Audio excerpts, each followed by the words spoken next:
Hello, so this week we're going to be going over things that are review of what you've already learned and that you will be tested on, but often in a context of things that you won't be tested on, at least not right now in this class. But don't look at it as useless because a lot of these things are, well, I would find interesting. And also, a lot of them you'll be learning in future math classes if you continue. Okay, so first, I recognize that I didn't get to prove why an equivalence relation in their classes is actually a partition. So let's go over that. Okay, so if you recall, we can define some relation twiddle on a set X. Well, this twiddle is an equivalence relation on X if the following are always true. And so this is something that you will need to know for exams. So remember, the first one is reflexivity. So if there's some element X in our set X, then X twiddles itself.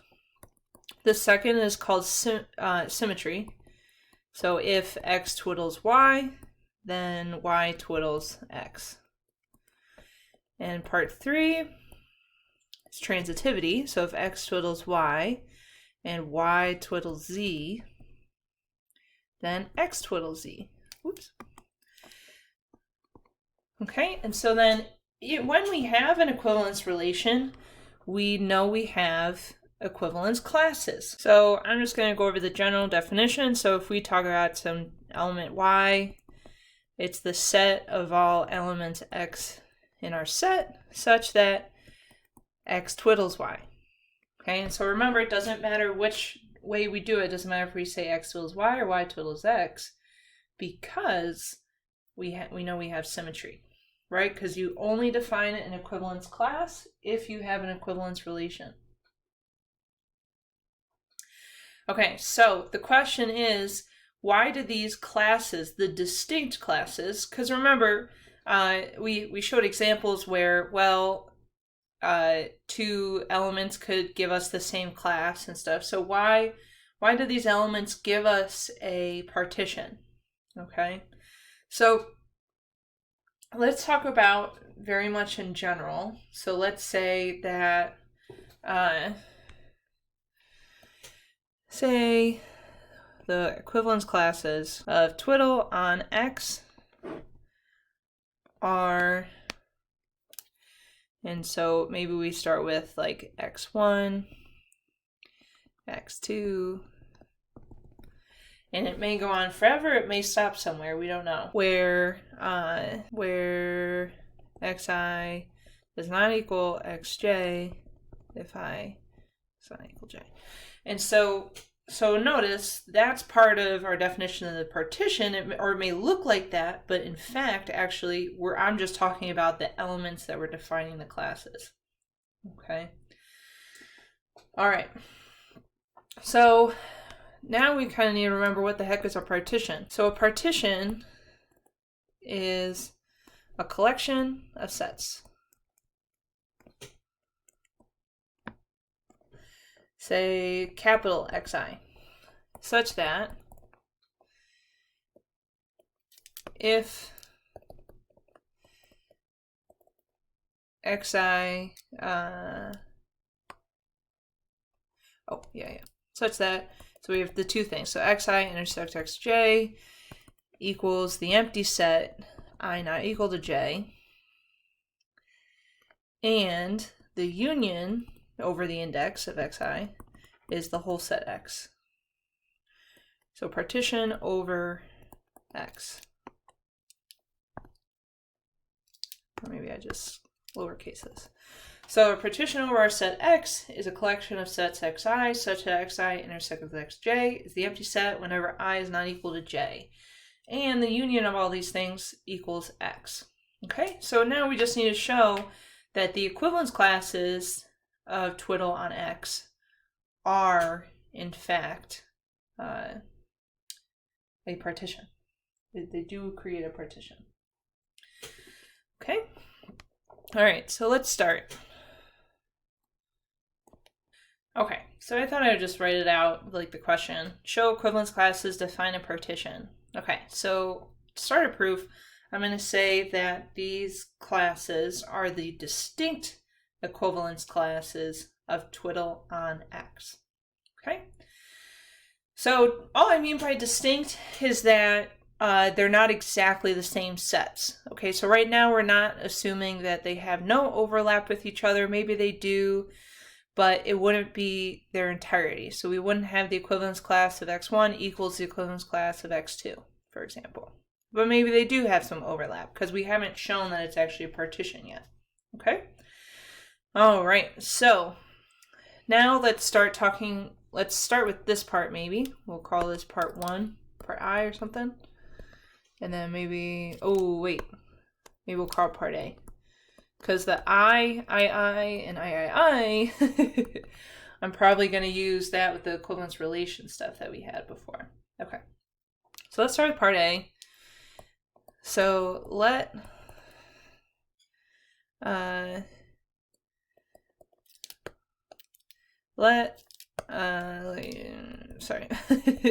I be not equal to J.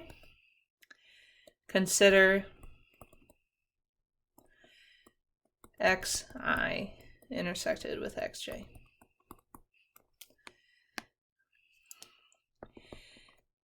If not equal to empty set, then there exists, let's say, a y in an x such that xi twiddles y and xj twiddles y. Okay, remember this is just by our definition of equivalence classes. So by symmetry, since twiddle equivalence relation. So if twiddle wasn't an equivalence relation on X, then we wouldn't even be talking about equivalence classes, okay? By symmetry, Y twiddles XJ. And by transitivity, then we know that XI twiddles XJ. Since XI twiddles Y and Y twiddles XJ. Therefore, Xi is an element in the equivalence class of Xj, which automatically means that the equivalence class of Xj equals the equivalence class of Xi. And so why is this? Well, now I have, so this is all the, let's say, y's now, such that xj twiddles y. Okay, but we also know that, okay, how to explain this? So we have that xj twiddles y. Oh, well, we can just do the same argument over and over and over again to show that all of their elements are going to end up being the same, right? So xj twiddles y. Here, let's write it out. If xj twiddles y, then y twiddles xj. Since xi is in xj, xi twiddles xj. Oh, okay. Yeah. Sorry. There's a better way to write this. So since that, and here, I can just skip to this because we already did that other argument. Then xi twiddles y. So for all y so all of our elements in the class of xj, y is also here. Okay, and so this, we did a very generic thing, right? We could just switch I and j and do the same argument. So we have that xj is a subset of xi. Maybe instead of but, maybe I should say and by the same argument, except you would switch the i's and the j's. Xi is a subset of xj. So if xj intersected with xi is not the empty set, then they're equal. Okay, that's what we just showed. So how cool is that? Okay, so whenever they're not equal, so this implies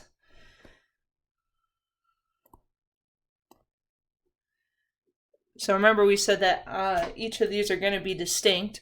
So whenever I is not equal to j, then xi intersected with xj equals the empty set. Because remember before I said that each of these should be distinct, so they won't actually end up being equal. So kind of what we did, we kind of did a contradiction proof, kind of on accident. We said, okay, well, so it wasn't necessarily an accident, I just didn't say it was a contradiction argument. So, yeah, that's okay. So it's not equal to this, blah, blah, blah. So then if it's not equal to the empty set, then they're equal to each other. Contradiction, xi and xj distinct, since I not equal to j. Therefore, yeah, okay, there we go.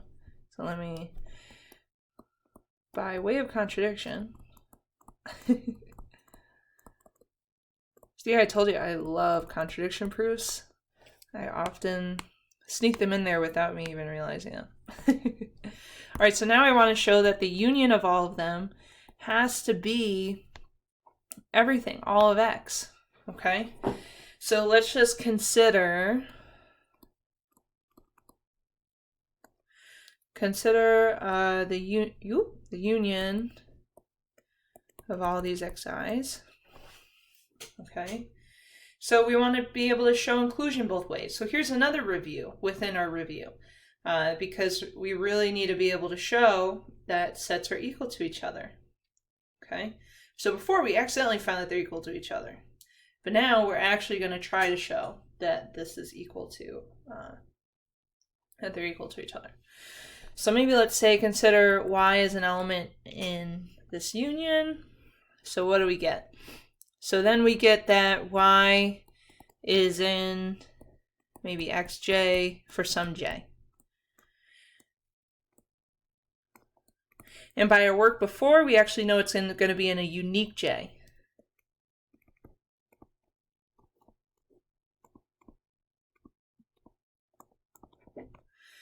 Okay. By a, maybe I'll say.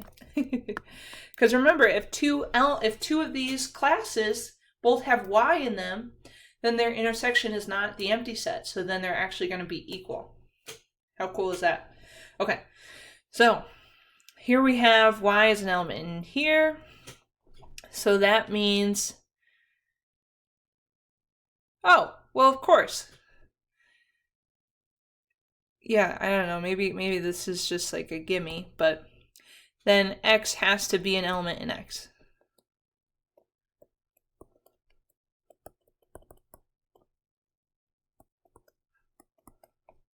Okay, because you can't, so if y twiddles xj, that doesn't make any sense if y is not an x.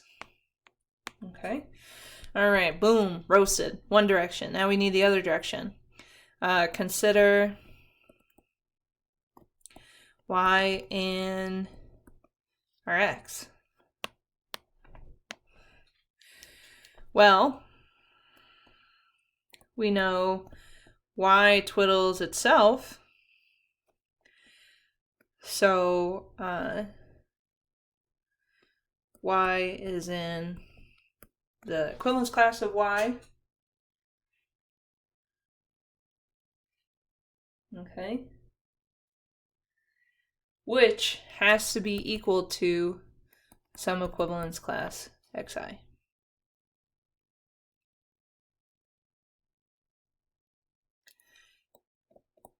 Since we covered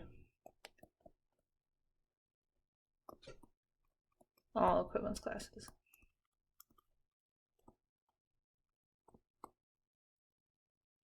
Here, maybe I'll word it this way. Since we covered all equivalence classes, then y, the equivalence class of y must equal equivalence class of x sub j, maybe, for some j.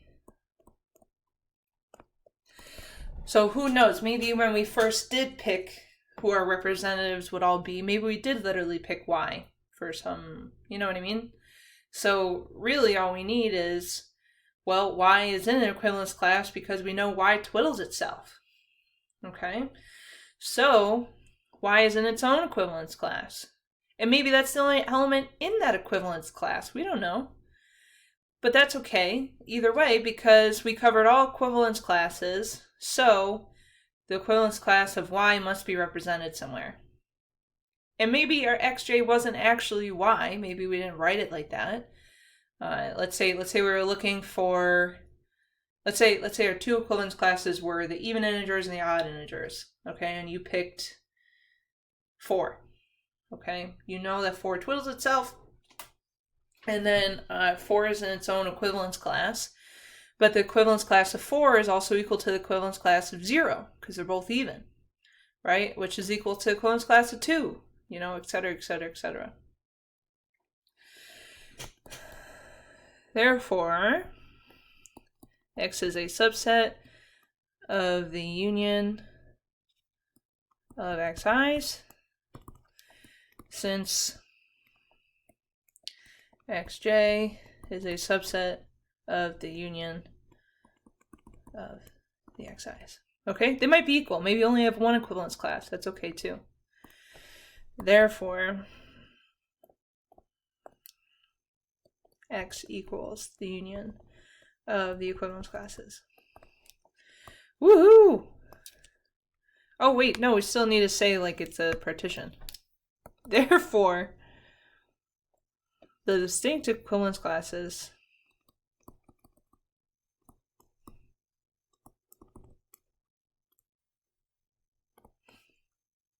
make up a partition.